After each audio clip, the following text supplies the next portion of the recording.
Hi hello ನಮಸ್ಕಾರ, welcome back to Sakshi kitchens and logs. ಇದು ಭಾನುವಾರ ಬೆಳಗ್ಗೆ ಲಾಗ್ ಆಗಿರುತ್ತೆ. ಭಾನುವಾರ ಬೆಳಗ್ಗೆ ಒಂದು ಸ್ವಲ್ಪ ಏನಾದರೂ ಸ್ಪೆಷಲ್ ಆಗಿ ನಮ್ಮ ಉತ್ತರ ಕರ್ನಾಟಕ ಸ್ಪೆಷಲ್ ಅಡುಗೆಗಳನ್ನ ಮಾಡೋಣ ಅಂತ ಅಂದ್ಕೊಂಡು ಇವತ್ತು ಅದನ್ನು ಪ್ರಿಪೇರ್ ಮಾಡ್ಕೊತಾ ಇದ್ದೆ. ಏನೆಲ್ಲ ಅಡುಗೆ ಮಾಡಿದ್ದೀನಿ ಅಂತ ಇದರಲ್ಲಿ ತೋರಿಸಿದ್ದೀನಿ. ಎಲ್ಲೂ ವೀಡಿಯೋನ ಸ್ಕಿಪ್ ಮಾಡ್ದೇನೆ ನೋಡಿ. ಇನ್ನು ಇಲ್ಲಿ ಬೆಳಗ್ಗೆ ಫಸ್ಟಿಗೆ ಮಾಡೋವಂಥ ಕೆಲಸಗಳು ನಿಮಗೆ ಗೊತ್ತೇ ಇದೆ. ನಾನು ಲಾಗಲ್ಲೆಲ್ಲ ಹೇಳ್ತಾನೆ ಇರ್ತೀನಿ. ಇವಾಗ ಬೇಸಿಗೆ ಇರೋದ್ರಿಂದ ಗಂಜಿ ಮಾಡ್ತೀನಿ ಮನೇಲಿ ಅಂತ ಹೇಳ್ಬಿಟ್ಟು, ಹಾಗಾಗಿ ಮೊದಲಿಗೆ ಗಂಜಿ ಎಲ್ಲ ಮಾಡಿಬಿಟ್ಟು ಅದಾದ ನಂತರ ಇಲ್ಲಿ ಊರಿಂದ ಪುಂಡಿ ಸೊಪ್ಪು ತೊಗೊಂಡು ಬಂದಿದ್ದರು.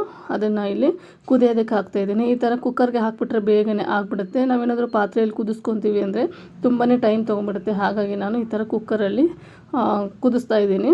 ಹಾಗೆ ನಾನಿವತ್ತು ಮಾಡ್ತಾ ಇರೋದು ನಮ್ಮ ಅಜ್ಜಿ ಹಾಗೆ ನಮ್ಮಮ್ಮ ಮಾಡ್ತಾ ಇರೋವಂತಹ ಪುಂಡಿ ಪಲ್ಯನ ನಾನು ಸಹ ಮಾಡ್ತಾಯಿದ್ದೀನಿ. ಅಂದರೆ ನಮ್ಮ ಅಜ್ಜಿ ನಮ್ಮಮ್ಮಂಗೆ ಕಲಿಸಿದ್ರು, ನಮ್ಮಮ್ಮ ನನಗೆ ಕಲಿಸಿದ್ದಾರೆ ಈ ಪಲ್ಯನ ಮಾಡೋದು. ತುಂಬಾ ಸುಲಭ ಹಾಗೆ ರುಚಿಯಾಗಿಯೂ ಸಹ ಇರುತ್ತೆ.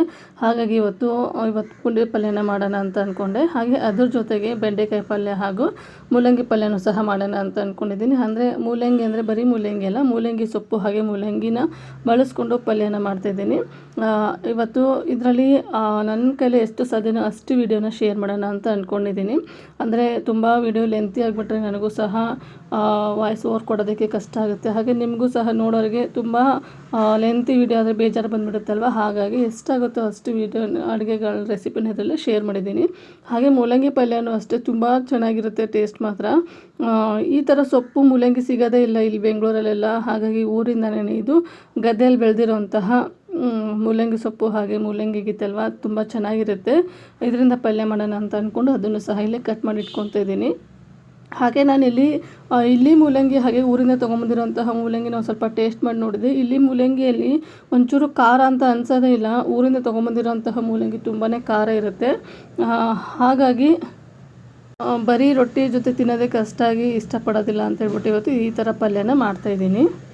ಹಾಗೆ ಇವತ್ತು ಇಷ್ಟೆಲ್ಲ ಅಡುಗೆನ ನಾನು ಯಾವ ಥರ ರೆಡಿ ಮಾಡ್ಕೊತೀನಿ ಅಂತ ನಿಮ್ಮ ಜೊತೆಗೆ ಶೇರ್ ಮಾಡೋಣ ಅಂತ ಅಂದ್ಕೊಂಡಿದ್ದೆ. ನಾನು ಯೂಶ್ವಲಿ ನಾರ್ಮಲಾಗಿ ಅಡುಗೆನ ಕಟ್ಟಿಂಗ್ ಅದೇನು ಜಾಸ್ತಿ ತೋರಿಸ್ತಾನೆ ಇರಲಿಲ್ಲ. ಹಾಗಾಗಿ ಇವತ್ತು ಒಂದೇ ಸರಿ ಕಟ್ಟಿಂಗ್ನ ಮಾಡಿಕೊಂಡು ಒಂದೇ ಸರಿ ಪಲ್ಯಕ್ಕೆ ಒಗ್ಗರಣೆಗಳನ್ನ ಯಾವ ಥರ ಹಾಕ್ಕೊಳ್ಳೋದು ಅಂತ ಅದನ್ನು ಸಹ ಶೇರ್ ಮಾಡ್ತಾಯಿದ್ದೀನಿ.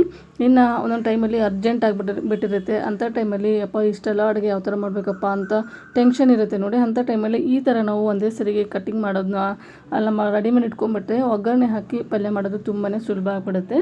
ಹಾಗಾಗಿ ಇನ್ನು ಇಲ್ಲಿ ಒಂದು ಸೈಡು ಸಹ ನಾನು ಬೆಂಡೆಕಾಯಿನ ನೀಟಾಗಿ ನೀರಿಗೆ ಹಾಕಿ ತೊಳೆದು ಅದನ್ನು ಆರಾಕಿಟ್ಟಿದ್ದೀನಿ. ಇನ್ನು ಅದನ್ನ ಒಂದೊಂದಾಗಿ ಒರೆಸ್ಕೊಂಡು ಕೂತ್ಕೊಂಡ್ರೆ ಟೈಮ್ ಆಗುತ್ತೆ ಅಂತ ಈ ಥರ ಒಂದು ಟವೆಲಲ್ಲಿ ಹಾಕಿ ಅದಕ್ಕೆ ಡ್ರೈ ಆಗೋದಕ್ಕೆ ಬಿಟ್ಬಿಟ್ಟಿದ್ದೀನಿ. ಇನ್ನು ಪೂರ್ತಿ ನಾನಿಲ್ಲಿ ಮೂಲಂಗಿ ಹಾಗೆ ಮೂಲಂಗಿ ಸೊಪ್ಪು ನಂದೇನು ಕಟ್ಟಿಂಗಿನ ಕೆಲಸ ಇರುತ್ತಲ್ವ ಅದು ಮುಗಿಯೋ ಅಷ್ಟರಲ್ಲಿ ಅದು ಸಹ ಒಂದು ಸ್ವಲ್ಪ ಡ್ರೈ ಆಗಿರುತ್ತೆ. ಹಾಗೆ ಅದನ್ನು ನಿಧಾನಕ್ಕೆ ಒರೆಸ್ಕೊಂಡು ಇಲ್ಲಿ ಅದನ್ನು ಸಹ ನೀಟಾಗಿ ಕಟ್ ಮಾಡಿ ಇಟ್ಕೊಂಡ್ಬಿಡ್ತೀನಿ. ಇನ್ನು ಇಲ್ಲಿ ಇವಾಗ ಫಸ್ಟಿಗೆ ನಾನು ಮೂಲಂಗಿ ಪಲ್ಯ ಮಾಡೋಣ ಅಂತ ಅಂದ್ಕೊಂಡೆ. ಅಂದರೆ ಎಲ್ಲ ಫಸ್ಟಿಗೆ ಕಟ್ಟಿಂಗ್ ಮಾಡ್ಕೊಂಬಿಟ್ರೆ ಆಗುತ್ತೆ ಅಂತ ಹೇಳ್ಬಿಟ್ಟು ನೀಟಾಗಿ ಇಲ್ಲಿ ಕಟ್ಟಿಂಗ್ನ ಮಾಡ್ಕೊತಾ ಇದ್ದೀನಿ. ಈ ಮೂಲಂಗಿ ಹೇಗಂದರೆ ಚಿಕ್ಕದಾಗಿ ಕಟ್ ಮಾಡ್ಕೋಬೇಕು ನಾವು. ಅಂದರೆ ಈ ಉಪ್ಪಿಟ್ಟು ಹಾಗೆ ಏನಾದರೂ ಗ್ರೇವಿ ಎಲ್ಲ ಮಾಡೋದಕ್ಕೆ ಈರುಳ್ಳಿನ ಯಾವ ಥರ ಕಟ್ ಮಾಡ್ಕೊತೀವಿ ನೋಡಿ, ಆ ಥರ ಚಿಕ್ಕದಾಗಿ ಕಟ್ ಮಾಡಿಕೊಂಡ್ರೆ ಬೇಗನೆ ಪಲ್ಯ ರೆಡಿ ಆಗಿಬಿಡುತ್ತೆ. ಹಾಗಾಗಿ ನಾನು ಸಹ ಇಲ್ಲಿ ಚಿಕ್ಕದಾಗಿ ಕಟ್ ಮಾಡ್ಕೊತಾ ಇದ್ದೀನಿ. ನೀವು ನೋಡ್ತಾ ಇರ್ಬೋದು ಇಲ್ಲಿ ನಾನು ಯಾವ ಥರ ಕಟ್ ಮಾಡ್ತಾಯಿದ್ದೀನಿ ಅಂತ ಹೇಳ್ಬಿಟ್ಟು.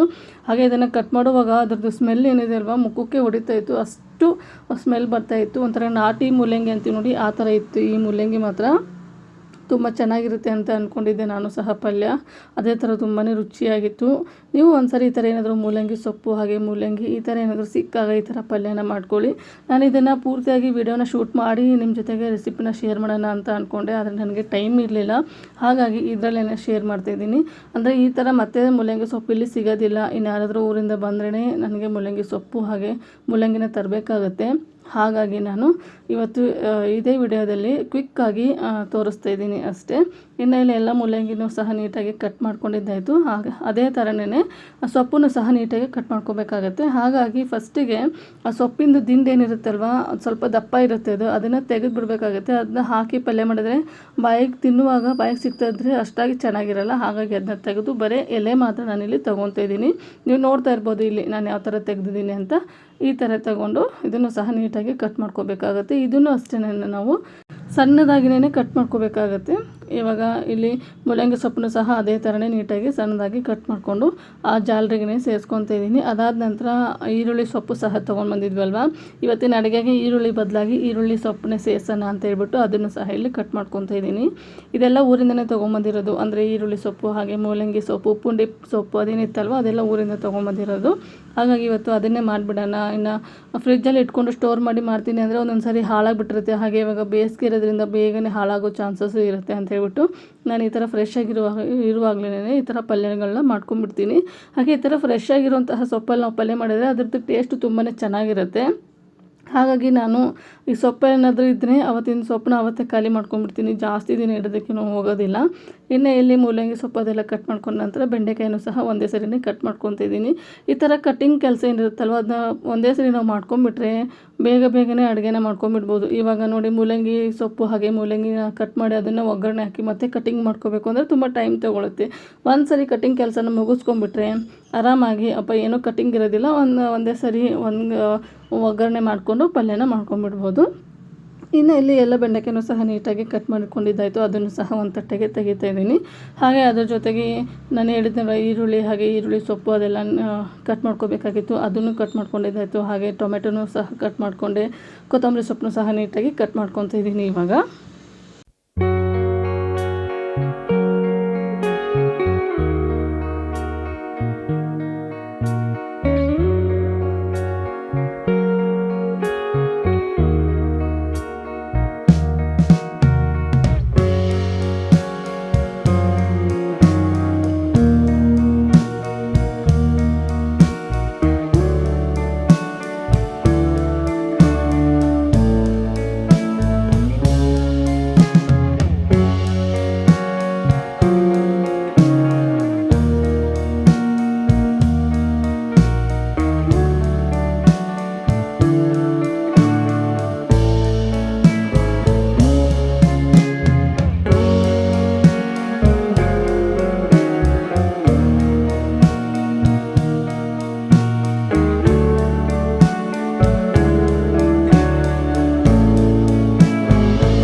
ಇನ್ನು ಅದೆಲ್ಲ ಕಟ್ಟಿಂಗ್ ಕೆಲಸ ಎಲ್ಲ ಮುಗಿಯೋಷ್ಟರಲ್ಲಿ ನಾನೇನು ಪುಂಡಿ ಸೊಪ್ಪನ್ನ ಬೇಯಕ್ಕಿಟ್ಟಿದ್ದೆ ಅಲ್ವಾ, ಅದು ಸಹ ನೀಟಾಗಿ ಬೆಂದ್ಕೊಂಡಿತ್ತು. ಅದನ್ನು ಸಹ ಸೈಡಿಗೆ ಇಟ್ಕೊಂಡು ಇವಾಗ ಮೂಲಂಗಿ ಪಲ್ಯಗೆ ಒಗ್ಗರಣೆ ಮಾಡ್ಕೊತಿದ್ದೀನಿ. ಈ ಮೂಲಂಗಿ ಪಲ್ಯಗೆ 1-2-3 ಸ್ಪೂನ್ ಆಗೋಷ್ಟು ಎಣ್ಣೆನ ಹಾಕ್ಕೊತಿದ್ದೀನಿ. ಅಂದರೆ ಟೀ ಸ್ಪೂನ್ ಅಂತೀವಿ ನೋಡಿ, ಅದರಿಂದ 1-2-3 ಸ್ಪೂನ್ ಆದರೆ ಸಾಕಾಗುತ್ತೆ. ಹಾಗೆ ಅದ್ರ ಜೊತೆಗೆ ಜಜ್ಜಿಟ್ಕೊಂಡಿರುವಂತಹ ಬೆಳ್ಳುಳ್ಳಿ, ಹಾಗೆ ಕಟ್ ಮಾಡಿ ಇಟ್ಕೊಂಡಿರುವಂತಹ ಈರುಳ್ಳಿ ಸೊಪ್ಪು, ಹಾಗೆ ಈರುಳ್ಳಿನ ಸೇರಿಸ್ಕೊತಿದ್ದೀನಿ. ನೀವು ಬರೀ ಈರುಳ್ಳಿನ ಸೇರಿಸ್ಕೊಂಡ್ರೆ ಸಾಕಾಗುತ್ತೆ. ಇನ್ನು ಅದೊಂದು ಸ್ವಲ್ಪ ನೀಟಾಗಿ ಬಾಡಿಸ್ಕೊಂಡ್ಮೇಲೆ ನಾವೇನು ಕಟ್ ಮಾಡಿ ಇಟ್ಕೊಂಡಿದ್ವಲ್ವ ಆ ಮೂಲಂಗಿ ಹಾಗೆ ಮೂಲಂಗಿ ಸೊಪ್ಪು, ಅದನ್ನು ಹಾಕಿ ಒಂದು ಸ್ವಲ್ಪ ನೀಟಾಗಿ ಬಾಡಿಸ್ಕೋಬೇಕಾಗುತ್ತೆ. ಬಾಡಿಸ್ಕೊಂಡು ಈ ಥರ ಲಿಡ್ನ ಕ್ಲೋಸ್ ಮಾಡಿ ಇಟ್ಕೊಳ್ಳಿ. ಅಂದರೆ ಸೊಪ್ಪು ಅನ್ನೋದು ಬೇಗ ಬೆಂದ್ಕೊಂಡ್ಬಿಡುತ್ತೆ, ಮೂಲಂಗಿ ಸ್ವಲ್ಪ ಬೇಯೋದಕ್ಕೆ ಟೈಮ್ ತೊಗೊಳುತ್ತಲ್ವ, ಹಾಗಾಗಿ ಈ ಥರ ಲಿಡ್ನ ಕ್ಲೋಸ್ ಮಾಡಬೇಕಾಗುತ್ತೆ. 1-2 ನಿಮಿಷ ಲಿಡ್ನ ಕ್ಲೋಸ್ ಮಾಡಿ ಅದನ್ನು ಬೇಯಿಸಿದ ನಂತರ ಮತ್ತೆ ಇವಾಗ ಲಿಡ್ನ ಓಪನ್ ಮಾಡಿ ನಾನು ನಿಮಗೆ ತೋರಿಸ್ತಾ ಇದ್ದೀನಿ ನೋಡಿ ಯಾವ ಥರ ಬೆಂದಿದೆ ಅಂತ. ಇನ್ನು ಇದಕ್ಕೆ ರುಚಿಗೆ ತಕ್ಕಷ್ಟು ಉಪ್ಪನ್ನ ಸೇರಿಸ್ಕೋಬೇಕಾಗುತ್ತೆ. ಹಾಗೆ ಅರಿಶಿನ ಪುಡಿ, ಅಚ್ಚ ಖಾರದ ಪುಡಿ, ಸಾಂಬಾರು ಪುಡಿನ ಸೇರಿಸ್ಕೊಂಡು ಪಲ್ಯ ರೆಡಿನೇ ಆಗೋಯಿತು ನೋಡಿ. ಸಿಂಪಲ್ ಆಗಿರುತ್ತೆ ಪಲ್ಯ, ಟೇಸ್ಟಿಯಾಗಿಯೂ ಸಹ ಇರುತ್ತೆ. ಈ ಮೂಲಂಗಿ ಎಲ್ಲ ತಿನ್ನಲ್ಲ ನೋಡಿ, ಆ ಥರದವರಿಗೆ ಈ ಥರ ಪಲ್ಯನ ಮಾಡಿಕೊಡಿ, ತುಂಬಾ ಇಷ್ಟಪಟ್ಟು ತಿಂತಾರೆ. ಈ ಅನ್ನ ರಸಮ ಏನಾದರೂ ಮಾಡಿದಾಗ ಅಥವಾ ಅನ್ನ ತಿಳಿ ಸಾಂಬಾರು ಏನಾದರೂ ಮಾಡಿದಾಗ ಯಾವಾಗಲೂ ಕಾಳು ಪಲ್ಯ ಈ ಥರ ಮಾಡ್ಕೊತಾ ಇರ್ತೀವಿ ನೋಡಿ ಸೈಡ್ ಡಿಶ್ ಆಗಿ. ಈ ಥರ ಪಲ್ಯನ ಮಾಡಿದರೆ ಹೆಲ್ತಿಯಾಗೂ ಸಹ ಇರುತ್ತೆ, ಹಾಗೆ ಟೇಸ್ಟಿಯಾಗಿಯೂ ಸಹ ಇರುತ್ತೆ. ಅನ್ನ ರಸಮ್ ಜೊತೆಗೆ ಸೂಪರ್ ಟೇಸ್ಟಿಯಾಗಿರುತ್ತೆ ಈ ಮೂಲಂಗಿ ಪಲ್ಯ ಮಾತ್ರ. ನೀವು ಒಂದ್ಸರಿ ಮನೆಯಲ್ಲಿ ಮೂಲಂಗಿ ಸೊಪ್ಪು ಹಾಗೆ ಮೂಲಂಗಿ ಜೊತೆಗೆ ಈ ಪಲ್ಯನ ಟ್ರೈ ಮಾಡಿ ನೋಡಿ. ಇನ್ನು ಇಲ್ಲಿ ಒಂದು ಸೈಡು ಟೊಮೆಟೊನೂ ಸಹ ಮೂಲಂಗಿ ಪಲ್ಯ ಮಾಡುವಾಗಲೇ ನೀಟಾಗಿ ಹುರ್ಕೊಂಡ್ಬಿಟ್ಟೆ, ಅಂದರೆ ಸಾಂಬಾರು ಸಹ ಮಾಡಬೇಕಾಗಿತ್ತು. ಹಾಗಾಗಿ ಒಂದು ಸೈಡು ಟೊಮೆಟೊನೂ ಸಹ ಹುರ್ಕೊಂಡು ಅದನ್ನು ಸಹ ತೆಗೆದಿಟ್ಟಿದ್ದಾಯಿತು. ಇನ್ನು ಅದೇ ತವಾಗೆನೇ ಬೆಂಡೆಕಾಯನ್ನು ಸಹ ಹುರಿಬೇಕಾಗಿತ್ತಲ್ವ, ಅದನ್ನು ಸಹ ಈ ಥರ ಹುರಿತಾ ಇದ್ದೀನಿ. ಇವತ್ತಿನ ಕೆಲಸ ಹೇಗಿತ್ತು ಅಂದರೆ ನೋಡೋದಕ್ಕೆ ಜಾಸ್ತಿ ಅಂತ ಅನ್ನಿಸ್ತಾ ಇತ್ತು ಕೆಲಸ, ಆದರೆ ಇವತ್ತು ಮಾಡಿರೋಂತಹ ಅಡುಗೆ ಎಲ್ಲ ಕರೆಕ್ಟಾಗಿ 1.5 ಅವರಲ್ಲಿ ನನಗೆ ಅಡುಗೆ ಅನ್ನೋದು ಆಗೋಗಿತ್ತು. ಹಾಗಾಗಿ ಇನ್ನು ಇಲ್ಲಿ ಸ್ವಲ್ಪ ಬೇಯೋದಕ್ಕೆ ಒಂದು ಮುಷ್ಟಿ ಆಗೋಷ್ಟು ನೀರನ್ನ ಹಾಕಿದ್ದೀನಿ ನಾನು ಅಷ್ಟೇ. ಅದನ್ನು ಹಾಕಿ ಒಂದು 5 ನಿಮಿಷ ನಾವು ಬೇಯಿಸ್ಕೊಂಡ್ಬಿಟ್ರೆ ಸಖತ್ ಟೇಸ್ಟಿಯಾಗಿರುವಂತಹ ಮೂಲಂಗಿ ಸೊಪ್ಪಿನ ಪಲ್ಯ ರೆಡಿ ಆಯಿತು ಅಂತಲೇ. ಇನ್ನು ಮೂಲಂಗಿ ಸೊಪ್ಪನ್ನ ಕೆಳಗಡೆ ಇಳಿಸ್ಕೊಂಡು ನಾನೇನು ಪುಂಡಿ ಸೊಪ್ಪನ್ನ ಕೂಗ್ಸಕ್ಕಿಟ್ಟಿದ್ದೆ ಅಲ್ವ, ಅದು ಸಹ ನೀಟಾಗಿ ಬೆಂದ್ಕೊಂಡಿತ್ತು. ಇನ್ನು ಆ ಪಲ್ಯಕ್ಕೆ ರೆಡಿ ಮಾಡ್ಕೊತಾ ಇದ್ದೀನಿ. ಇಲ್ಲಿ ನಾನು ಕುಕ್ಕರಲ್ಲೇ ಮಾಡ್ತಾಯಿದ್ದೀನಿ. ಇನ್ನು ಕುಕ್ಕರಾಗೇನೆ ಪುಂಡಿ ಸೊಪ್ಪನ್ನ ಏನು ಬೇಯಿಸಿದ್ವಲ್ವ ಅದರದ್ದು ನೀರೆಲ್ಲ ತೆಗಿಬೇಕಾಗುತ್ತೆ, ಯಾಕಂದರೆ ಹುಳಿ ಜಾಸ್ತಿ ಇರುತ್ತೆ ಪುಂಡಿ ಸೊಪ್ಪು. ಹಾಗಾಗಿ ಅದರದ್ದು ನೀರು ತೆಗೆದು ಇನ್ನೊಂದೆರಡು ಸರಿ ಚೆನ್ನಾಗಿರೋಂತಹ ನೀರನ್ನ ಹಾಕ್ಬಿಟ್ಟು ನೀಟಾಗಿ ಹುಳಿ ಹೋಗೋವರೆಗೂ ವಾಶ್ ಮಾಡ್ಕೊಂಡಿದ್ದೀನಿ. ಅದಾದ ನಂತರ ಇದಕ್ಕೆ ಬನ್ಸಿ ರವೆನ ಹಾಕ್ಕೊತಿದ್ದೀನಿ. ನಿಮ್ಮ ಹತ್ರ ಏನಾದರೂ ಜೋಳದ ನುಚ್ಚಿದ್ರೆ ಜೋಳದ ನುಚ್ಚನ್ನು ಸಹ ಹಾಕ್ಕೋಬೋದು. ಜೋಳದ ನುಚ್ಚು ಹಾಕಿದರೆ ಇನ್ನೂ ಟೇಸ್ಟಿಯಾಗಿರುತ್ತೆ ಈ ಪುಂಡಿ ಸೊಪ್ಪು. ನನ್ನ ಹತ್ರ ಇರಲಿಲ್ಲ, ಹಾಗಾಗಿ ನಾನು ಬನ್ಸಿ ರವೆನ ಸೇರಿಸ್ಕೊತಾ ಇದ್ದೀನಿ. ಇನ್ನು ಅದಾದ ನಂತರ ಇದಕ್ಕೆ ಖಾರಕ್ಕೆ ಅನುಗುಣವಾಗಿ ಹಸಿಮೆಣಸಿನ್ಕಾಯಿನ ಸೇರಿಸ್ಕೊತಿದ್ದೀನಿ. ಹಾಗೆ ಜಜ್ಜಿಟ್ಕೊಂಡಿರುವಂತಹ ಬೆಳ್ಳುಳ್ಳಿ, ಕಟ್ ಮಾಡಿರುವಂತಹ ಈರುಳ್ಳಿ, ಹಾಗೆ 1 ಸ್ಪೂನ್ ಆಗೋಷ್ಟು ಜೀರಿಗೆ, 1.5 ಸ್ಪೂನ್ ಆಗೋಷ್ಟು ಹಸಿ ಎಣ್ಣೆನ ಹಾಕ್ಕೊತಾ ಇದ್ದೀನಿ ನಾನು. ಹಾಗೆ ಅದ್ರ ಜೊತೆಗೇ ಒಂದು ಸ್ವಲ್ಪ ಅರಿಶಿನ ಪುಡಿನೂ ಸಹ ಸೇರಿಸ್ಕೊಂಡಿದ್ದೀನಿ. ಇನ್ನು ಅದನ್ನೆಲ್ಲ ಹಾಕ್ಕೊಂಡು ನೀಟಾಗಿ ಒಂದು ಸರಿ ಮಿಕ್ಸ್ ಮಾಡಿಕೊಂಡು ಕುದಿಸ್ಕೋಬೇಕಾಗುತ್ತೆ. ಇಲ್ಲಿ ಆಲ್ರೆಡಿ ನಾವು ಪುಂಡಿ ಸೊಪ್ಪನ್ನ ಬೇಯಿಸಿರೋದ್ರಿಂದ ಬರೀ ರವೆ ಮಾತ್ರ ಬೆಂದ್ಕೋಬೇಕಾಗುತ್ತೆ. ಹಾಗಾಗಿ ಒಂದು 5 ನಿಮಿಷ ಇದನ್ನು ಬೇಯೋದಕ್ಕೆ ಬಿಟ್ಟಿದ್ದೆ. ಇನ್ನು ಬೆಂದ ಮೇಲೆ ನೋಡಿ ಯಾವ ಥರ ಕಾಣ್ತಿದೆ. ಈ ಥರ ಸೌಟ್ ಸಹಾಯದಿಂದ ಇದನ್ನು ಈ ಥರ ಮಸ್ಕೊಂಬಿಟ್ರೆ ಸಖತ್ ಟೇಸ್ಟಿಯಾಗಿರುವಂತಹ ಪುಂಡಿ ಪಲ್ಯನೂ ಸಹ ರೆಡಿ ಆಯಿತು ಅಂತಲೇ. ಸೂಪರ್ ಟೇಸ್ಟಿಯಾಗಿರುತ್ತೆ. ಬಿಸಿ ರೊಟ್ಟಿ ಜೊತೆಗೆ ಸ್ವಲ್ಪ ಎಣ್ಣೆ ಹಾಗೆ ಅಗಸಿ ಚಟ್ನಿನ ಹಾಕ್ಕೊಂಡು ತಿಂತಾಯಿದ್ರೆ ಸಖತ್ ಟೇಸ್ಟಿಯಾಗಿರುತ್ತೆ. ಇದರದ್ದು ರುಚಿ ಏನಂದರೆ ಉತ್ತರ ಕರ್ನಾಟಕದಲ್ಲಿ ಇರ್ತಾರಲ್ವ ಅವರಿಗೆ ಮಾತ್ರ ಗೊತ್ತಿರುತ್ತೆ, ಯಾಕಂದರೆ ಈ ಕಡೆ ಜಾಸ್ತಿ ಮಾಡೋದಿಲ್ಲ ಅಂತ ಅಂದ್ಕೊತಿದ್ದೀನಿ. ಹಾಗಾಗಿ ಇನ್ನು ಅದನ್ನು ಸಹ ಕೆಳಗಡೆ ಇಳಿಸಿ ಮತ್ತೆ ಒಂದು ಪಾತ್ರೆನ ಇಟ್ಕೊಂಡಿದ್ದೀನಿ. ಇವಾಗ ಬೆಂಡೆಕಾಯಿ ಪಲ್ಯ ಮಾಡ್ಕೋಬೇಕಲ್ವ, ಹಾಗಾಗಿ ಇನ್ನು ಇದಕ್ಕೆ ಒಂದು ಸ್ವಲ್ಪ ಎಣ್ಣೆನ ಸೇರಿಸ್ಕೊಂಡಿದ್ದೀನಿ. ಬೆಂಡೆಕಾಯಿ ಪಲ್ಯಗೆ ಒಂಚೂರು ಎಣ್ಣೆ ಜಾಸ್ತಿ ಇದ್ದರೆ ತುಂಬ ಚೆನ್ನಾಗಿರುತ್ತೆ. ಹಾಗಾಗಿ ಇನ್ನೇನು ಎಣ್ಣೆ ಕಾದಂತ ನಂತರ ಇದಕ್ಕೂ ಸಹ ನಾನೇನು ಕಟ್ ಮಾಡಿ ಇಟ್ಕೊಂಡಿದ್ದೀವಲ್ವ ಈರುಳ್ಳಿ ಹಾಗೆ ಈರುಳ್ಳಿ ಸೊಪ್ಪು, ಅದನ್ನು ಸೇರಿಸ್ಕೊತಿದ್ದೀನಿ. ಅದು ನೀಟಾಗಿ ಬಾಡಿಸ್ಕೊಂಡ ನಂತರ ಇದಕ್ಕೆ ಟೊಮೆಟೊನ ಸಹ ಸೇರಿಸ್ಕೊಂಡು ಹುರಿದಿಟ್ಕೊಂಡಿರುವಂತಹ ಬೆಂಡೆಕಾಯಿನ ಸೇರಿಸ್ಕೊತಾ ಇದ್ದೀನಿ. ಅಂದರೆ ಈರುಳ್ಳಿ ಸೊಪ್ಪಾಗಿರೋದ್ರಿಂದ ಬೇಗನೆ ಫ್ರೈ ಆಗಿಬಿಡುತ್ತೆ. ಹಾಗಾಗಿ ನಾನಿಲ್ಲಿ ಜಾಸ್ತಿ ಹೊತ್ತೇನು ಫ್ರೈ ಮಾಡ್ಕೊಳ್ಳೋದಕ್ಕೆ ಹೋಗಿಲ್ಲ. ಇನ್ನು ಅದಾದ ನಂತರ ಬೆಂಡೆಕಾಯಿನ ಮೊದಲೇನು ಫ್ರೈ ಮಾಡಿ ಇಟ್ಕೊಂಡಿದ್ವಲ್ವ ಅದನ್ನು ಸೇರಿಸ್ಕೊಂಡು ಒಂದ್ಸರಿ ನೀಟಾಗಿ ಮಿಕ್ಸ್ ಮಾಡ್ಕೋಬೇಕಾಗುತ್ತೆ. ಇನ್ನು ಇದಕ್ಕೂ ಅಷ್ಟೇ ಅಚ್ಚ ಖಾರದ ಪುಡಿ ಹಾಗೆ ಸಾಂಬಾರು ಪುಡಿ, ಉಪ್ಪು, ಅರಿಶಿನ ಪುಡಿನ ಹಾಕ್ಕೊಂಡು ನೀಟಾಗಿ ಒಂದ್ಸರಿ ಮಿಕ್ಸ್ ಮಾಡ್ಕೊತಾ ಇದ್ದೀನಿ. ಇನ್ನು ಅದಾದ ನಂತರ ಒಂಚೂರು ಮೊಸರನ್ನ ಹಾಕಿದರೆ ತುಂಬ ಚೆನ್ನಾಗಿರುತ್ತೆ ಈ ಬೆಂಡೆಕಾಯಿ ಪಲ್ಯಗೆ. ಹಾಗಾಗಿ ಒಂದು ಅರ್ಧ ಕಪ್ ಆಗುವಷ್ಟು ಮೊಸರನ್ನ ಸೇರಿಸ್ಕೊತಾ ಇದ್ದೀನಿ. ಮೊಸರನ್ನ ಸೇರಿಸ್ಕೊಂಡು ನೀಟಾಗಿ ಒಂದ್ಸರಿ ಮಿಕ್ಸ್ ಮಾಡಿಕೊಂಡು ಒಂದು 5 ನಿಮಿಷ ಇದನ್ನು ಕುದಿಸ್ಕೊಂಡ್ಬಿಟ್ರೆ ರೆಡಿ ಆಯಿತು ನೋಡಿ ಸಖತ್ ಟೇಸ್ಟಿಯಾಗಿರುವಂತಹ ಬೆಂಡೆಕಾಯಿ ಪಲ್ಯ. ನಿಮ್ಗೇನಾದರೂ ಒಂಚೂರು ರಸ ಥರ ಬೇಕು ಅಂದರೆ ನೀರನ್ನ ಜಾಸ್ತಿ ಸೇರಿಸ್ಕೊಳ್ಳಿ. ನಮಗೆ ಬೇಡ ರಸ ಥರ ಬೇಡ ಅಂದರೆ ನೀವು ನೀರನ್ನ ಕಡಿಮೆ ಸೇರಿಸ್ಕೋಬೋದು. ನನಗೇನಿಲ್ಲಿ ರಸ ಥರ ಬೇಕಾಗಿರಲಿಲ್ಲ, ಹಾಗಾಗಿ ಒಂದು ಅರ್ಧ ಗ್ಲಾಸ್ ಆಗೋಷ್ಟು ನೀರನ್ನ ಸೇರಿಸ್ಕೊಂಡಿದ್ದೀನಿ. ಅಂದರೆ ಚಿಕ್ಕ ಗ್ಲಾಸಲ್ಲಿ ಅರ್ಧ ಗ್ಲಾಸ್ ಆಗೋಷ್ಟು. ನಾವಿಲ್ಲಿ ಆಲ್ರೆಡಿ ಬೆಂಡೆಕಾಯಿನೆಲ್ಲ ಹುರಿದಿರೋದ್ರಿಂದ ಜಾಸ್ತಿ ಏನು ಬೇಯಿಸ್ಕೊಳ್ಳೋಂತಹ ಅಗತ್ಯತೆ ಇರಲ್ಲ. ಹಾಗಾಗಿ ಇನ್ನು ಅದಾದ ನಂತರ ಲಾಸ್ಟಲ್ಲಿ ಒಂದು ಸ್ವಲ್ಪ ಕೊತ್ತಂಬರಿ ಸೊಪ್ಪನ್ನ ಸೇರಿಸ್ಬಿಟ್ರೆ ಬೆಂಡೆಕಾಯಿ ಪಲ್ಯನೂ ಸಹ ರೆಡಿ ಆಗೇ ಹೋಯಿತು ನೋಡಿ. ಫಟಾಫಟ್ ಅಂತ ಈ 3 ಥರದ ಪಲ್ಯನೂ ನಾನು ಕರೆಕ್ಟಾಗಿ 20 ನಿಮಿಷದಲ್ಲಿ ಮಾಡ್ಕೊಂಬಿಟ್ಟಿದ್ದೀನಿ. ಯಾಕೆಂದರೆ ಮೊದಲಿಗೆ ಎಲ್ಲ ನೀಟಾಗಿ ಕಟ್ ಮಾಡೋಂತಹ ತರಕಾರಿಗಳನ್ನೆಲ್ಲ ನೀಟಾಗಿ ಕಟ್ ಮಾಡ್ಕೊಂಡ್ಮೇಲೆ ಈ ಥರ 1 ಬೈ 1 ರೆಡಿ ಮಾಡ್ಕೊಂಡೇ ಬಿಡ್ಬೋದು ಪಲ್ಯಗಳನ್ನ. ಇನ್ನು ಹಾಗೆ ಒಂದು ಸೈಡು ಸಹ ನಾನು ಅನ್ನಕ್ಕೂ ಸಹ ಇಟ್ಕೊಂಡ್ಬಿಟ್ಟೆ. ಅಂದರೆ ಇವತ್ತು ನನ್ನ ಹಸ್ಬೆಂಡ್ಗೆ ಕೆಲಸ ಇತ್ತು, ಅವರು ಕೆಲಸ ಹೋಗೋಷ್ಟರಲ್ಲಿ ಇಷ್ಟೆಲ್ಲ ಅಡುಗೆ ಮಾಡಲೇಬೇಕಾಗಿತ್ತು ನಾನು. ಅಂದರೆ ಯಾವಾಗಲೂ ನಾವು ಮನೇಲಿ ಮಾಡ್ಕೊಂಡು ತಿಂತಾಯಿದ್ರೆ ಕೆಲ್ಸಕ್ಕೆ ಹೋಗೋರು ಏನೂ ತಿನ್ನೋದಕ್ಕಾಗಲ್ಲ ನೋಡಿ. ಹಾಗಾಗಿ ಅವ್ರು ಹೋಗೋ ಅಷ್ಟರಲ್ಲಿ ಇಷ್ಟೆಲ್ಲ ಅಡುಗೆ ಮಾಡಿಬಿಟ್ರೆ ಅವರು ಸಹ ಊಟ ಮಾಡಿಕೊಂಡು ಬಾಕ್ಸ್ಗೆ ತೊಗೊಂಡು ಹೋಗ್ತಾರೆ ಅಂತೇಳಿ ಇವತ್ತು ಈ ಥರ ಅಡುಗೆನ ಮಾಡ್ತಾಯಿದ್ದೀನಿ. ಇನ್ನು ಅದಲ್ಲದೇನೆ ಅವರಿಗೆ ನಮ್ಮ ಕಡೆ ಅಡುಗೆ ಅಂದರೆ ತುಂಬಾ ಇಷ್ಟ ಆಗುತ್ತೆ. ಅದರಲ್ಲೂ ಈ ಥರ ಪುಂಡಿ ಪಲ್ಯ ಈ ಥರ ಏನಾದರೂ ಇದ್ದರೆ ತುಂಬಾ ಇಷ್ಟಪಡ್ತಾರೆ. ಹಾಗಾಗಿ ಇವತ್ತು ಪುಂಡಿ ಸೊಪ್ಪು ಸಹ ಇತ್ತಂತ ಹೇಳ್ಬಿಟ್ಟು ಇವತ್ತೇ ಎಲ್ಲ ಸೊಪ್ಪನ್ನ ಖಾಲಿ ಮಾಡೋಣ ಅಂತ ಈ ಥರ ಮಾಡ್ಕೊಂಡಿದ್ದಾಯಿತು. ಇನ್ನು ಹಾಗೆ ಇಲ್ಲಿ ಒಂದು ಸೈಡು ಸಾಂಬಾರಿಗೂ ಸಹ ರೆಡಿ ಮಾಡ್ಕೊತಿದ್ದೀನಿ. ಇದು ಸಹ ತುಂಬಾ ಸಿಂಪಲ್ ಆಗಿರುತ್ತೆ ಟೊಮೆಟೊ ಸಾಂಬಾರು. ಈ ರೆಸಿಪಿನ ನಾನು ಆಲ್ರೆಡಿ ನನ್ನ ಕುಕ್ಕಿಂಗ್ ಚಾನಲಲ್ಲಿ ಹಾಕಿರೋದ್ರಿಂದ ನಾನು ಇದನ್ನು ಪೂರ್ತಿಯಾಗೇನು ಶೇರ್ ಮಾಡೋದಕ್ಕೆ ಹೋಗಲಿಲ್ಲ. ಇನ್ನು ಸಾಂಬಾರೆಲ್ಲ ಆದ ನಂತರ ಒಂದು ಸೈಡು ರೈಸು ಸಹ ಇಟ್ಟಿದ್ದೆಲ್ವ, ಅದು ಸಹ ರೆಡಿ ಆಗೋಗಿತ್ತು. ಇನ್ನು ಮಿಕ್ಕೊಂಡಿರೋಂತಹದ್ದಂದರೆ ಇನ್ನು ರೊಟ್ಟಿ ಒಂದೇ ಮಾಡಬೇಕಾಗಿತ್ತು. ಇಷ್ಟೆಲ್ಲ ಈ ಥರ ವೆರೈಟಿಯಾಗಿ 3 ಪಲ್ಯಗಳನ್ನ ಮಾಡಿದ ಮೇಲೆ ರೊಟ್ಟಿ ಮಾಡಲಿಲ್ಲ ಅಂದರೆ ಹೆಂಗಲ್ವ. ಇನ್ನು ರೊಟ್ಟಿಗೂ ಸಹ ನಾನು ರೆಡಿ ಮಾಡ್ಕೊತೀನಿ.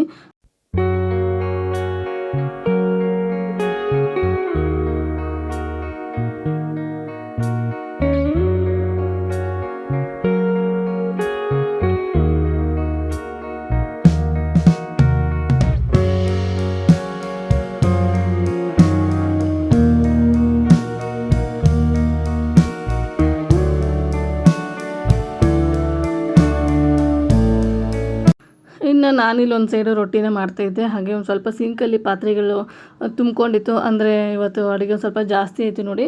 ನಾನು ದೊಡ್ಡ ದೊಡ್ಡ ಪಾತ್ರೆ ಎಲ್ಲ ತೊಳೆದ್ಬಿಟ್ಟಿದ್ದೆ. ಇನ್ನು ಚಿಕ್ಕ ಚಿಕ್ಕದೊಂದು ಸ್ವಲ್ಪ ಇತ್ತು, ಅದನ್ನು ನನ್ನ ಮಗಳಿಗೆ ಮತ್ತು ತೊಳಿ ಅಂತ ಅಂದರೆ ಅವಳ ಪಾಪ ತೊಳೆದು ಕೊಟ್ಲು ನನಗೆ ಪಾತ್ರೆಗಳನ್ನ. ಇನ್ನು ಹಾಗೆ ಮನೆಯೆಲ್ಲ ಒಂದು ಸ್ವಲ್ಪ ಕಸ ಕಸ ಅನ್ನಿಸ್ತಾ ಇತ್ತು, ಅದನ್ನು ಸಹ ಇಲ್ಲಿ ಗುಡಿಸ್ತಾ ಇದ್ದಾಳೆ. ಈ ಥರ ನೋಡಿ ಮನೇಲಿ ಮಕ್ಕಳಿದ್ರೆ ಅಥವಾ ಹೆಣ್ಮಕ್ಳಿದ್ರೆ ಈ ಥರ ಅವರಿಗೂ ಸಹ ಕೆಲಸನ ಹೇಳ್ಕೊಡ್ಬೇಕು ನಾವು. ಈ ಟೈಮಲ್ಲೇ ಅವರಿಗೆ ನಾವು ಕೆಲಸಗಳನ್ನ ಹೇಳ್ಕೊಟ್ರೆ ಅವರು ಸಹ ಕೆಲಸಗಳನ್ನ ಮಾಡ್ಕೊಂಡು ಹೋಗ್ಬಿಡ್ತಾರೆ. ಇನ್ನು ಇಲ್ಲಿ ರೊಟ್ಟಿ ಎಲ್ಲ ಆದ ನಂತರ ನಂದು ಮಿಕ್ಕೊಂಡಿರೋಂತಹ ಕೆಲಸಗಳೆಲ್ಲ ಮುಗಿಸಿ ನಾನು ಊಟ ಮಾಡೋ ಅಷ್ಟರಲ್ಲಿ ಟೈಮು ಕರೆಕ್ಟಾಗಿ 1:30 ಆಗಿತ್ತು. ಇನ್ನು ಇಷ್ಟೆಲ್ಲ ಅಡುಗೆ ಮಾಡಿದ್ದೆ ನೋಡಿದ ತಕ್ಷಣ ನನಗಂತೂ ಹಸಿವು ಅನ್ನೋದು ಜಾಸ್ತಿನೇ ಆಗೋಗಿತ್ತು. ಇನ್ನು ನೋಡಿ ಇವತ್ತಿನ ಅಡುಗೆ ಈ ಥರ ಇತ್ತು. 3 ಥರದ ಪಲ್ಯ, ರೊಟ್ಟಿ, ಸಲಾಡು, ಹಾಗೆ ಶೇಂಗಾ ಚಟ್ನಿ, ತುಪ್ಪ, ಅದ್ರ ಜೊತೆಗೆ ಅನ್ನ ಸಾಂಬಾರು ಈ ಥರ ಇತ್ತು ಇವತ್ತಿನ ಊಟ ನಮ್ಮ ಮನೇಲಿ. ಈ ಥರ ಊಟ ಮಾಡಿದ ಮೇಲೆ ನಿದ್ದೆ ಮಾಡಲಿಲ್ಲ ಅಂದರೆ ಹೇಗೆ ಅಲ್ವಾ. ಊಟನ ಮುಗಿಸ್ಕೊಂಡು ಒಂದು ಒಳ್ಳೆ ನಿದ್ದೆನ ಮಾಡಿಕೊಂಡು ಇನ್ನು ಮತ್ತೆ ಇಲ್ಲಿ ಸಂಜೆಯಿಂದ ವ್ಲಾಗ್ನ ಕಂಟಿನ್ಯೂ ಮಾಡ್ತಾಯಿದ್ದೀನಿ. ಇನ್ನು ಅಮ್ಮ ಬಂದಿದ್ದರು ಊರಿಂದ, ಹಾಗಾಗಿ ಅವರು ಸಹ ಒಂದು ಸ್ವಲ್ಪ ತರಕಾರಿಗಳನ್ನ ಹಾಗೆ ಒಂದು ಸ್ವಲ್ಪ ಮನೇಲಿ ತುಪ್ಪ ಇತ್ತಂತೆ ಅದನ್ನೆಲ್ಲ ತೊಗೊಂಡು ಬಂದಿದ್ದರು. ಅದನ್ನು ಇಲ್ಲಿ ಫಸ್ಟಿಗೆ ತುಪ್ಪನ ಕಾಯಿಸಿಟ್ಕೊತಾ ಇದ್ದೀನಿ. ಇನ್ನು ಅದಾದ ನಂತರ ಫಸ್ಟು ಸ್ನ್ಯಾಕ್ಸ್ನ ಮಾಡಿಬಿಡೋಣ, ಅದಾದ ನಂತರ ಅಮ್ಮ ಏನೇನು ತಂದಿದ್ದಾರೆ ಅಂತ ನೋಡೋಣ ಅಂತ ಅಂದ್ಕೊಂಡೆ. ಇನ್ನು ಈ ಸ್ನ್ಯಾಕ್ಸ್ನ ಮೊನ್ನೆನೇ ಮಾಡಬೇಕಾಗಿತ್ತು, ಮಾಡೋಣ ಅಂತಂದರೆ ನನಗೂ ಸಹ ಟೈಮೇ ಸಿಕ್ಕಿರಲಿಲ್ಲ. ಇವತ್ತು ಹೇಗಿದ್ದರೂ ಅಡುಗೆ ಎಲ್ಲ ಬೆಳಗ್ಗೆನೇ ಮಾಡ್ಕೊಂಡಿದ್ದೆ ಅಲ್ವಾ, ಅಡುಗೆ ಎಲ್ಲ ಇತ್ತು. ಹಾಗಾಗಿ ಸ್ನ್ಯಾಕ್ಸ್ನ ಮಾಡೋಣ ಅಂತ ಹೇಳಿ ಅಂದ್ಕೊಂಡೆ. ಇವತ್ತು ನಾನು ಡ್ರೈ ಗೋಬಿನ ಮಾಡ್ತಿದ್ದೀನಿ. ಸೂಪರ್ ಟೇಸ್ಟಿಯಾಗಿರುತ್ತೆ ಈ ಡ್ರೈ ಗೋಬಿನ. ಯಾವ ಥರ ಮಾಡೋದು ಅಂತ ನೋಡ್ಕೊಂಬಿಡೋಣ. ಮೊದಲಿಗೆ ನಾನಿಲ್ಲಿ ಗೋಬಿನ ಈ ಥರ ನೀಟಾಗಿ ಕಟ್ ಮಾಡಿ ಇಟ್ಕೊಂಡಿದ್ದೀನಿ. ನಿಮಗೆ ಸ್ವಲ್ಪ ದೊಡ್ಡದು ಬೇಕಾದರೆ ದೊಡ್ಡದಾಗಿ ಕಟ್ ಮಾಡ್ಕೊಬೋದು, ಇಲ್ಲ ನಮಗೆ ಚಿಕ್ಕ ಚಿಕ್ಕದಾಗಿ ಬೇಕಂದರೆ ನೀವು ಚಿಕ್ಕ ಚಿಕ್ಕದಾಗೂ ಸಹ ಕಟ್ ಮಾಡ್ಕೊಬೋದು. ನಾನಿಲ್ಲಿ ಈ ಥರ ಕಟ್ ಮಾಡ್ಕೊಂಡಿದ್ದೀನಿ. ಇನ್ನು ಇದನ್ನು ಬಿಸಿನೀರಿಗೆ ಒಂದು ಸ್ವಲ್ಪ ಅರಿಶಿನ ಪುಡಿನ ಹಾಕಿಬಿಟ್ಟು ನೆನೆಸಿಟ್ಕೋಬೇಕಾಗತ್ತೆ. ಹಾಗಾಗಿ ನಾನು ಸಹ ಇಲ್ಲಿ ಬಿಸಿನೀರನ್ನ ಕಾಯಿಸ್ಕೊಂಡು ಒಂದು ಸ್ವಲ್ಪ ಅರಿಶಿನ ಪುಡಿನ ಹಾಕ್ಕೊಂಡು ಒಂದು ಸ್ವಲ್ಪ ಉಪ್ಪನ್ನ ಹಾಕ್ಕೊಂಡು ನೀಟಾಗಿ ಇಲ್ಲಿ ಗೋಬಿಯನ್ನು ನೆನೆಸಿಟ್ಕೊತಿದ್ದೀನಿ. ಅಂದರೆ ಅದ್ರ ಒಳಗಡೆ ಏನಾದರೂ ಹುಳ ಏನಾದರೂ ಇದ್ದರೆ ಆಚೆ ಬರಲಿ ಅನ್ನೋ ಕಾರಣಕ್ಕೆ. ನಾನು ತೊಗೊಂಡಿರೋಂತಹ ಗೋಬಿ ಒಂದು ಸ್ವಲ್ಪ ಫ್ರೆಶ್ ಆಗಿಯೇ ಇತ್ತು, ಏನು ಹುಳ ಇರಲಿಲ್ಲ. ಆದರೂ ಬೇಡ ಅಂತ ಹೇಳ್ಬಿಟ್ಟು ಈ ಥರ ನೆನೆಸಿಟ್ಕೊಂಡೆ. ಇನ್ನು ಇದು ನೆನೆಯೋಷ್ಟರಲ್ಲಿ ಇದಕ್ಕೆ ಮಸಾಲಾನ ರೆಡಿ ಮಾಡ್ಕೊಳ್ಳೋಣ ಅಂತ ಅಂದ್ಕೊಂಡು ಇಲ್ಲಿ ಒಂದು ಬೌಲ್ ತೊಗೊಂಡಿದ್ದೀನಿ. ಬೌಲಿಗೆ ಒಂದು 1/4 ಸ್ಪೂನ್ ಆಗುವಷ್ಟು ಅರಿಶಿನ ಪುಡಿನ ಸೇರಿಸ್ಕೊತಿದ್ದೀನಿ. ಹಾಗೆ 1.5 ಸ್ಪೂನ್ ಆಗುವಷ್ಟು ಅಚ್ಚ ಖಾರದ ಪುಡಿನ ಸೇರಿಸ್ಕೊತಾ ಇದ್ದೀನಿ. ನೀವೇನಾದರೂ ಖಾರ ಒಂದು ಸ್ವಲ್ಪ ಜಾಸ್ತಿ ತಿಂತೀವಿ ಅಂದರೆ ನೀವು ಜಾಸ್ತಿನೂ ಸಹ ಸೇರಿಸ್ಕೋಬಹುದು.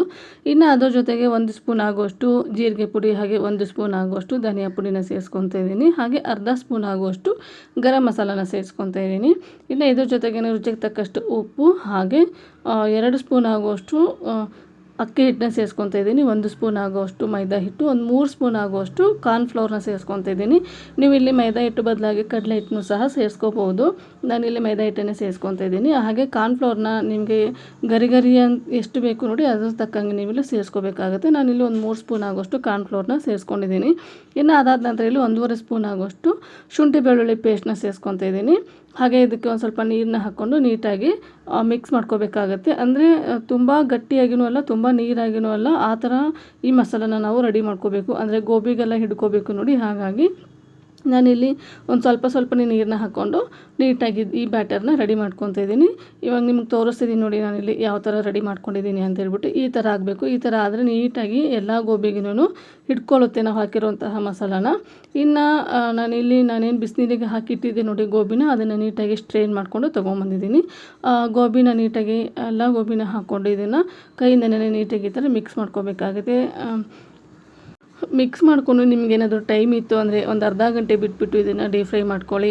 ನನಗೆ ಟೈಮ್ ಏನಿರಲಿಲ್ಲ, ಹಾಗಾಗಿ ನಾನಿಲ್ಲಿ ಇನ್ಸ್ಟೆಂಟಾಗಿಯೇ ಮಾಡ್ಕೊತಾ ಇದ್ದೀನಿ. ನೀವು ನೋಡ್ತಾ ಇರ್ಬೋದು ಇಲ್ಲಿ ಇವಾಗ ನಾನು ಯಾವ ಥರ ನೀಟಾಗಿ ಎಲ್ಲ ಗೋಬಿನೂ ಮಿಕ್ಸ್ ಮಾಡಿ ಇಟ್ಕೊಂಡಿದ್ದೀನಿ ಅಂತ. ಪ್ರತಿಯೊಂದು ಗೋಬಿಗೂ ನಾವು ಹಾಕ್ಕೊಂಡಿರುವಂತಹ ಮಸಾಲ ಅನ್ನೋದು ಹಿಡ್ಕೋಬೇಕು, ಆವಾಗಲೇ ರುಚಿ ತುಂಬ ಕೊಡುತ್ತೆ. ಹಾಗಾಗಿ ಇನ್ನು ನಾನು ಇದೆಲ್ಲ ರೆಡಿ ಮಾಡ್ಕೊಳ್ಳೋ ಅಷ್ಟೆಲ್ಲೇ ಎಣ್ಣೆನೂ ಸಹ ಬಿಸಿ ಮಾಡೋದಕ್ಕೆ ಇಟ್ಟಿದ್ದೆ, ಬಿಸಿಯಾಗಿದೆ. ಇನ್ನು ಬಿಸಿಯಾಗಿರುವಂತಹ ಎಣ್ಣೆಗೆ ಒಂದೊಂದಾಗಿ ಗೋಬಿನ ಹಾಕ್ಕೊತಾ ಇದ್ದೀನಿ. ಇಲ್ಲಿ ಫಸ್ಟ್ ಬ್ಯಾಚಲ್ಲಿ ಒಂದು 7ರಿಂದ 8 ಗೋಬಿ ಆಯಿತು, ಅದನ್ನು ಸೇರಿಸ್ಕೊತಾ ಇದ್ದೀನಿ. ನಾನಿಲ್ಲಿ ಚಿಕ್ಕ ಬಾಣಲಿ ತೊಗೊಂಡಿರೋದ್ರಿಂದ ಒಂದು 3 ಬ್ಯಾಚ್ ಆಗುತ್ತೆ. 3 ಬ್ಯಾಚನ್ನು ನೀಟಾಗಿ ಡೀಪ್ ಫ್ರೈ ಮಾಡ್ಕೊಂಡು ತೊಗೊಂಬರ್ಬೇಕಾಗತ್ತೆ. ಇವಾಗ ನೋಡ್ತಾ ಇರ್ಬೋದು ನೀವು ಯಾವ ಥರ ನೀಟಾಗಿ ಡೀಪ್ ಫ್ರೈ ಮಾಡಿದ್ದೀನಿ ಅಂತ ಹೇಳ್ಬಿಟ್ಟು. ಕ್ರಿಸ್ಪಿಯಾಗಿ ಮಾಡ್ಕೋಬೇಕು ನಾವು, ಆವಾಗಲೇ ಡ್ರೈ ಗೋಬಿ ಅನ್ನೋದು ತಿನ್ನುವಾಗ ತುಂಬ ಚೆನ್ನಾಗಿರುತ್ತೆ. ಇದು ಇವಾಗ ರೆಡಿಯಾಗಿದೆ, ಇದನ್ನು ನಾನು ತೆಗಿತಾ ಇದ್ದೀನಿ. ಇದೇ ಥರನೇ ಮಿಕ್ಕೊಂಡಿರುವಂತಹ ಎಲ್ಲ ಗೋಬಿನೂ ಡೀಪ್ ಫ್ರೈ ಮಾಡ್ಕೊಂಡು ತೊಗೊಂಬರ್ತೀನಿ. ಹಾಗೆ ತುಂಬ ದಿನ ಆಗಿತ್ತು ನಮ್ಮ ಮನೇಲಿ ಈ ಥರ ಏನು ಸ್ನ್ಯಾಕ್ಸ್ ಮಾಡಿರಲಿಲ್ಲ, ಹಾಗಾಗಿ ಇವತ್ತು ಮಾಡೋಣ ಅಂತ ಈ ರೆಸಿಪಿನ ಮಾಡಿಕೊಂಡೆ.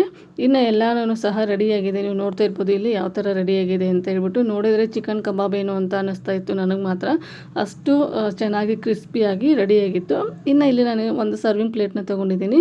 ಅದಕ್ಕೆ ನಾವು ಫ್ರೈ ಮಾಡಿ ಇಟ್ಕೊಂಡಿರೋಂತಹ ಗೋಬಿನ ಹಾಕ್ಕೊಂಡು ಮೇಲ್ಗಡೆ ಒಂದು ಸ್ವಲ್ಪ ಕರ್ದಿಟ್ಕೊಂಡಿರೋಂತಹ ಕರ್ಬೇವಿನ ಸೊಪ್ಪನ್ನು ಸಹ ಸೇರಿಸ್ಕೊಂಡಿದ್ದೀನಿ. ಹಾಗೆ ಇದಕ್ಕೆ ಆಮ್ಚೂರ್ ಪೌಡರ್ನ ಸ್ಪ್ರಿಂಕಲ್ ಮಾಡ್ಕೊತಿದ್ದೀನಿ. ಹಾಗೆ ಚಾಟ್ ಮಸಾಲನೂ ಅಷ್ಟೇ ಸ್ಪ್ರಿಂಕಲ್ ಮಾಡ್ಕೊತಾ ಇದ್ದೀನಿ. ನೀವು ಬೇಕಾದರೆ ಇಲ್ಲೂ ಸಹ ಒಂದು ಸ್ವಲ್ಪ ಖಾರದ ಪುಡಿನೂ ಸಹ ಸ್ಪ್ರಿಂಕಲ್ ಮಾಡ್ಕೋಬೋದು. ನಾನೇನು ಖಾರದ ಪುಡಿನ ಸ್ಪ್ರಿಂಕಲ್ ಮಾಡ್ಕೊಳಕ್ಕೆ ಹೋಗಿಲ್ಲ. ಮೇಲ್ಗಡೆ ಈರುಳ್ಳಿ ಹಾಗೆ ಹಸಿಮೆಣಸಿನ್ಕಾಯಿಂದ ಈ ಥರ ಡೆಕೋರೇಟ್ ಮಾಡಿದ್ದೀನಿ. ಸೂಪರ್ ಟೇಸ್ಟಿಯಾಗಿತ್ತು, ರುಚಿ ಮಾತ್ರ. ಒಂದ್ಸರಿ ನೀವು ಮನೇಲಿ ಗೋಬಿ ಇದ್ದಾಗ ಈ ರೆಸಿಪಿನ ಮಾಡ್ಕೊತೀನಿ, ನಿಮ್ಮ ಮನೆ ಮಕ್ಕಳಿಗೂ ಸಹ ಇಷ್ಟ ಆಗ್ಬೋದು. ಇನ್ನು ಸ್ನ್ಯಾಕ್ಸ್ನೆಲ್ಲ ತಿಂದಮೇಲೆ ನಮ್ಮಮ್ಮ ಊರಿಂದ ಏನು ತೊಗೊಂಬಂದಿದ್ದಾರೆ ಅಂತ ನಿಮ್ಮ ಜೊತೆಗೆ ಶೇರ್ ಮಾಡ್ತಾಯಿದ್ದೀನಿ ನೋಡಿ. ಯಾವಾಗಲೂ ಬಂದರೆ ಅವ್ರು ಏನಾದರೂ ತೊಗೊಂಬರ್ತಾನೆ ಇರ್ತಾರೆ, ಖಾಲಿ ಕೈಯಿಂದ ಅಂತೂ ಬರೋದೇ ಇಲ್ಲ. ಬೇಳೆ ಹಾಗೆ ತರಕಾರಿ ಹಾಗೆ ಬೆಳ್ಳುಳ್ಳಿ ತುಪ್ಪ ಈ ಥರದ್ದು ಏನಾದರೂ ತೊಗೊಂಬರ್ತಾನೆ ಇರ್ತಾರೆ. ನನಗಷ್ಟೇ ಅಲ್ಲ, ನಮ್ಮ ಅಣ್ಣಂಗೂ ಸಹ ತೊಗೊಂಡ್ಬರ್ತಾರೆ.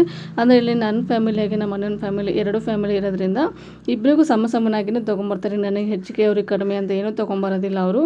ಇಬ್ಬರಿಗೂ ಅಷ್ಟೇ, ನನಗೆ ಎಷ್ಟು ತೊಗೊಂಬರ್ದಿರ್ತಾರೆ ಅವರಿಗೂ ಅಷ್ಟೇ ತರಕಾರಿನ, ಅವರಿಗೂ ಅಷ್ಟೇ ಬೇಳೆ ಈ ಥರದ್ದೆಲ್ಲ ಇಬ್ಬರಿಗೂ ಸಮ ಪ್ರಮಾಣದಲ್ಲೇ ತೊಗೊಂಡ್ಬಂದು ಕೊಡ್ತಾ ಇದ್ದಾರೆ ನಮ್ಮ ಮನೆಯಲ್ಲಿ. ಇನ್ನು ಅವ್ರು ತೊಗೊಂಬಂದಿರೋಂತಹ ಪದಾರ್ಥಗಳೆಲ್ಲ ಏನಿತ್ತಲ್ವ ಅದನ್ನ ನೀಟಾಗಿ ಈ ಥರ ಸ್ಟೋರ್ ಮಾಡಿ ಇಟ್ಕೊತಿದ್ದೀನಿ. ಹಾಗೆ ಇದು ನೋಡಿ ನಾಟಿ ಬೆಳ್ಳುಳ್ಳಿ. ಇವಾಗ ಒಂದು 2-3 ವರ್ಷನೇ ಆಯಿತು ನಾನು ಬೆಳ್ಳುಳ್ಳಿನ ಕೊಂಡ್ಕೊತಾನೆ ಇಲ್ಲ. ಹಾಗೆ ಹುಣಸೆಹಣ್ಣು ಅಷ್ಟೇ ಕೊಂಡ್ಕೊತಾನೆ ಇಲ್ಲ.